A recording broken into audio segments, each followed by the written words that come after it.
Ci sono coppie televisive che restano personaggi e poi ci sono coppie che diventano fenomeni culturali. Jayaman e Demet Özdemir rientrano in questa seconda categoria. Non sono attori, non sono protagonisti di una scena di successo, ma un'immagine, un simbolo, un'illusione romantica collettiva che ha superato lo schermo. Ciao a tutti ragazzi e ragazze, io sono Newspage, il vostro reporter di fiducia e oggi sono ritornato a parlare di Jayaman e di Demet Özdemir, ma prima di tutto vi ricordo di iscrivervi al canale e di lasciare almeno un like per favore. Ed ora iniziamo. E quando un'illusione diventa così potente basta un dettaglio fuori posto per far nascere la domanda che accende tutto. E se fosse stata tutta una bugia? Non una bugia nel senso semplice, non un inganno costruito a tavolino, ma quella zona grigia dove realtà, promozione, percezioni del pubblico e silenzi si mescolano fino a creare qualcosa che nessuno controlla più.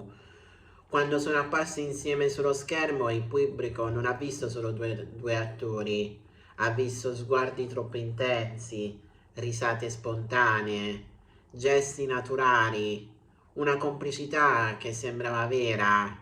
Le interviste dell'epoca mostravano sorrisi, battute condivise, un linguaggio del corpo che per i fan era una prova.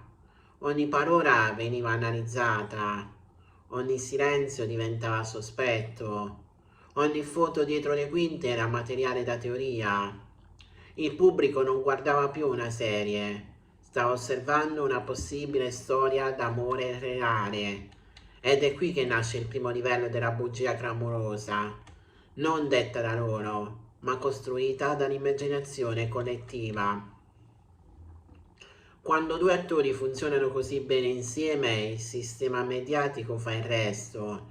Fan che montano video romantici, pagine che analizzano ogni gesto, titoli che insinuano senza dire, domande ambigue nelle interviste.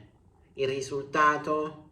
Una narrazione parallela, una storia che esiste solo nelle aspettative del pubblico. E quando in realtà non segue quella trama arriva il crollo emotivo.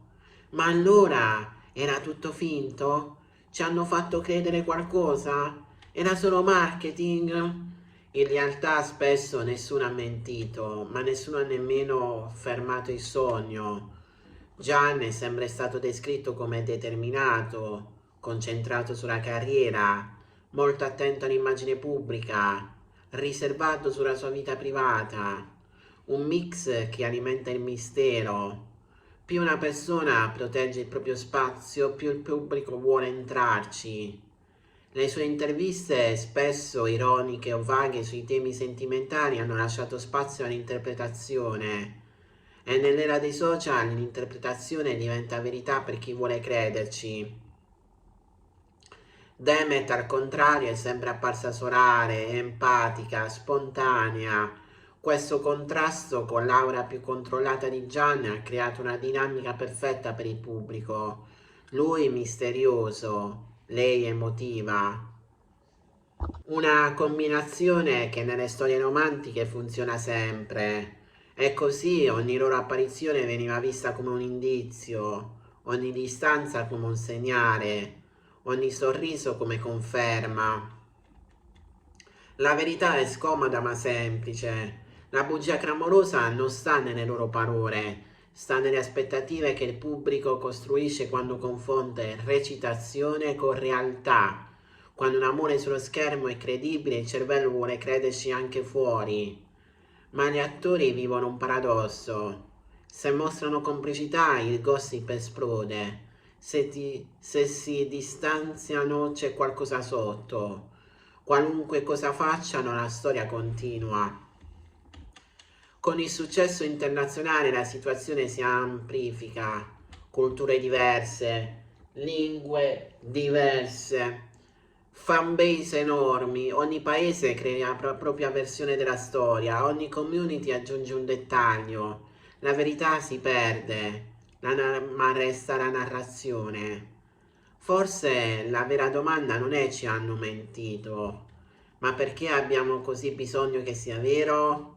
Perché le storie d'amore ci fanno sognare, perché vogliamo credere che quello che vediamo sullo schermo possa esistere davvero, perché quando una coppia funziona riempie uno spazio emotivo dentro di noi, ma la realtà è diversa dal cinema e gli attori non sono i personaggi che interpretano.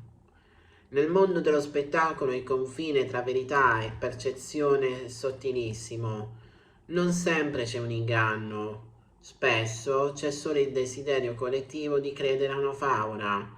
E forse il vero mistero non è la loro storia, ma il potere che le storie hanno su di noi. Bene ragazzi, il video di oggi finisce qui, spero che questo video sia stato di vostro gradimento, se sì iscrivetevi al mio canale YouTube, lasciate un bel like qui sotto e un commentino, io rispondo a tutti i commenti. Dal vostro reporter di fiducia è tutto, noi ci vedremo in un prossimo incredibile video che non so quando lo farò ma di sicuro ci sarà. A presto su Newspage!